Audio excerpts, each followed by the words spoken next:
Warren Buffett চমৎকার একটা কথা বলেছেন।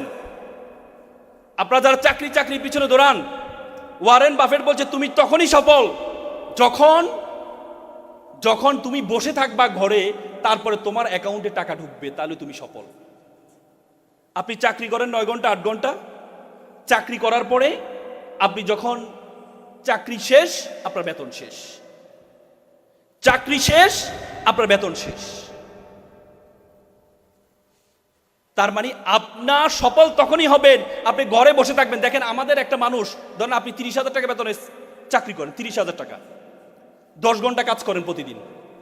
যদি 10 ঘন্টা কাজ করেন তাহলে প্রতি ঘন্টার বেতন কত দাঁড়ায় বলেন তো? 100 টাকা।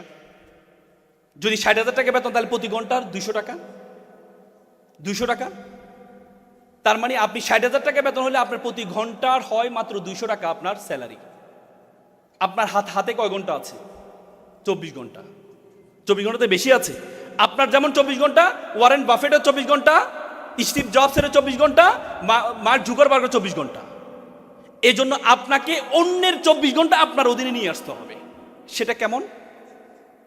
অন্যের 24 ঘন্টা আপনার অধীনে আপনাকে নিয়ে আসতে হবে। তার মানে কি? আপনার অধীনে 10 জন কাজ করবে, এই 10 জনের 24 ঘন্টা, 10 জনের 10 ঘন্টা করে করে আপনার অধীনে নিয়ে আসতে হবে, তাহলে আপনি সেরা হইতে পারবেন। আর আপনি যদি বলেন না আপনার যে ঘন্টা আছে সেটাই করে আপনি বড় হবেন, আপনি বড় হইতে পারবেন না, আপনি বড় হইতে পারবেন না।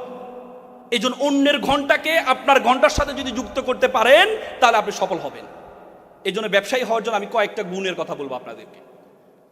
ব্যবসা শব্দের মধ্যে যে গুণগুলো আছে, প্রথম হচ্ছে দেখেন ব্যবসা, এখানে যারা আছেন অনেকে চিন্তা করেন পৃথিবীতে যত পেশা আছে একমাত্র পেশা, যে পেশার কথা আল্লাহ কোরআনে বলেছেন, আল্লাহ বলছে আহাল্লাল বাইয়া ওয়া হাররামার রিবা, আমি তোমার জন্য ব্যবসাকে হালাল করেছি।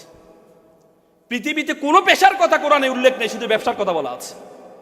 আশারে মুবাশশারা যারা জান্নাতে সুসংবাদ পেয়েছেন যে 10 জন, তার মধ্যে 9 জনই ব্যবসায়ী ছিলেন। আল্লাহ রাসূল নিজে ব্যবসায়ী ছিলেন, তার ওয়াইফ ব্যবসায়ী ছিলেন, তার 4 খলিফা ব্যবসায়ী ছিলেন। তার মানে আপনি ব্যবসায়ী হওয়ার জন্য এত হীনমন্যতা ভোগেন কেন? হীনমন্যতা ভোগেন কেন?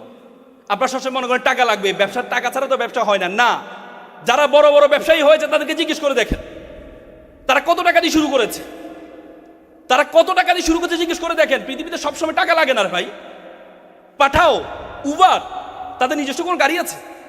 গাড়ি আছে, একটা গাড়ির মালিক তারা, কিন্তু লক্ষ লক্ষ গাড়ি। পৃথিবীর যে দেশে যাবেন উবার আপনার অ্যাক্টিভ। পৃথিবীর কোটি কোটি গাড়ি তারা ডিল করে কিসের মাধ্যমে? শুধুমাত্র একটা সফটওয়্যার কারণে। তার কি টাকা লাগছে?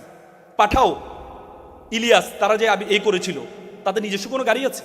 স্টুডেন্ট অবস্থায় তারা এই অ্যাপসটা তৈরি করেছিল। তার মানে শুধুমাত্র thinking is a very important. আমি কিছু আগে সিঙ্গাপুর গিয়েছি। সিঙ্গাপুর যখন মালয়েশিয়া থেকে তাদেরকে বের করে দেওয়া হয়, বলা হয় যে সিঙ্গাপুরে একটা ফিশিং ভিলেজ বলা হতো। ফিশিং ভিলেজ মানে সেটাতে মাছ ধরার একটা গ্রাম। মালয়েশিয়া তাদেরকে বের করে দিয়েছে, সেখানে নিজস্ব কোনো কিছু নেই। সিঙ্গাপুরের বলা যায় সিঙ্গাপুরের এ থেকে যখন বিমান উঠে, বিমান উপরে উঠতে উঠতে তাদের সীমানা শেষ হয়ে যায়। সেই সিঙ্গাপুর এখন পৃথিবীর একটা বিজনেস হাবে পরিণত হয়েছে। পৃথিবীর যত বড় বড় জাহাজ আছে, সব জাহাজ, যত বড় বড় বিমান আছে, সব বিমান ট্রানজিট করে সিঙ্গাপুর থেকে। যে পানিটা পর্যন্ত তারা কিনে নেয়, সে পানিটা তারা বিক্রি করে। নিজস্ব কিছু নেই। সবসময় নিজস্ব টাকা লাগবে না, ব্যবসা করার জন্য সবসময় নিজস্ব টাকা লাগবে না, কিন্তু আমাদের চিন্তাটা ছোট। ব্রিটিশরা যখন আমাদের উপমহাদেশে আসছিল তখন আমরা 7th richest country all of the world, আমরা পৃথিবীর 7ম ধনী দেশ ছিলাম। আপনাদের জানেন ঢাকা শহরে মানুষ আসে কেন? ঢাকা শহরে সুযোগ সুবিধা বেশি, এই জন্য আসে।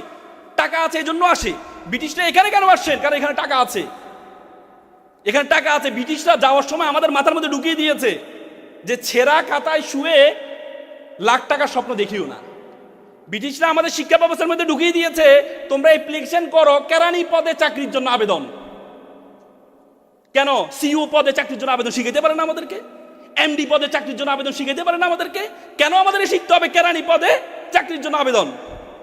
আমাদের শিক্ষা ব্যবস্থার মধ্যে এমন কিছু ঢুকিয়ে দিয়েছে, তুমি লাখপতি, তোমাকে আবেদন করতে হয় আমার বাবা কৃষক, আমার চলতে পারি না, সুতরাং আমাকে কি বৃত্তি দেওয়া হোক। মিথ্যা থেকে শুরু করেছে তোমাকে শিক্ষা। ছোটবেলা হাঁটি মাটিম ডিম, তারা মাঠে মাঠে ডিম, এমন কোনো প্রাণী আছে? না, তোমাদেরকে শেখানো হয়েছে, আমাদের মধ্যে শেখানো হয়েছে। ডিভাইড অ্যান্ড রুল ব্রিটিশদের। তারা বলে যে তোমরা সবসময় একজন একজনের পিছনে লেগেই থাকবি, তোরা আর অন্যদিকে তাকানো তোদের চিন্তা করতে হবে না, নিজের পিছনে লেগে থাক। এই জন্য দুই বাংলাকে ভাগ করে দিছে, কাশ্মীরকে ভাগ করে দিছে, দুই পাঞ্জাবকে ভাগ করে দিছে। পাঞ্জাব দুই ভাষা একই, কিন্তু রাষ্ট্র হচ্ছে দুইটা, একটা হচ্ছে লাহোর আর একটা হচ্ছে হরিয়ানা। কাশ্মীর একটা জম্মু কাশ্মীর আর একটা আজাদ কাশ্মীর ভাগ করে দিছে। বাংলা পশ্চিম বাংলা পূর্ব বাংলা ভাগ করে দিছে, যে তোরা তোদের পিছনে লেগে থাক। এই জন্য আপনারা এখানে যারা আছেন, চাকরির জন্য আন্দোলন করবেন না ভাই, চাকরির জন্য আন্দোলন করবেন না। আল্লাহ তাআলা আপনাকে অনর্থক সৃষ্টি করে নাই, আল্লাহ তাআলা আপনাকে অনর্থক সৃষ্টি করে নাই। উদ্যোক্তা হওয়ার স্বপ্ন দেখেন। উদ্যোক্তা হওয়ার জন্য আমি কয়েকটা পরামর্শ করে আমার কথা শেষ করব। প্রথম, বিজনেসম্যান হওয়ার জন্য প্রথম যে বর্ণটি আছে সেটি হচ্ছে B. B B for B positive. Positive চিন্তা করেন আপনি।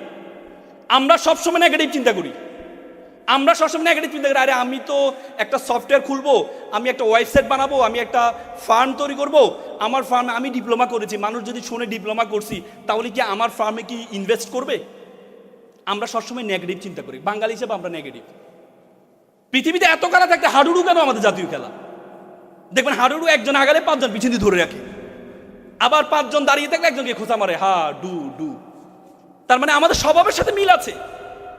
আমরা পজিটিভ চিন্তা করতে পারি না, আমরা শুরু থেকেই নেগেটিভ। এই জন্য বি পজিটিভ।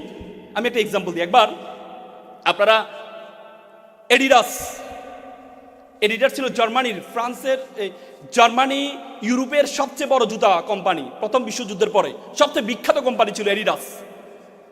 এডিডাসের মার্কেটিং অফিসারকে পাঠানো হলো, যাও তো ইউরোপ তো ভালো করছো, এবার যাও আফ্রিকা যাও, আফ্রিকা দেখো তো জুতার ব্যবসা করতে পারো কিনা।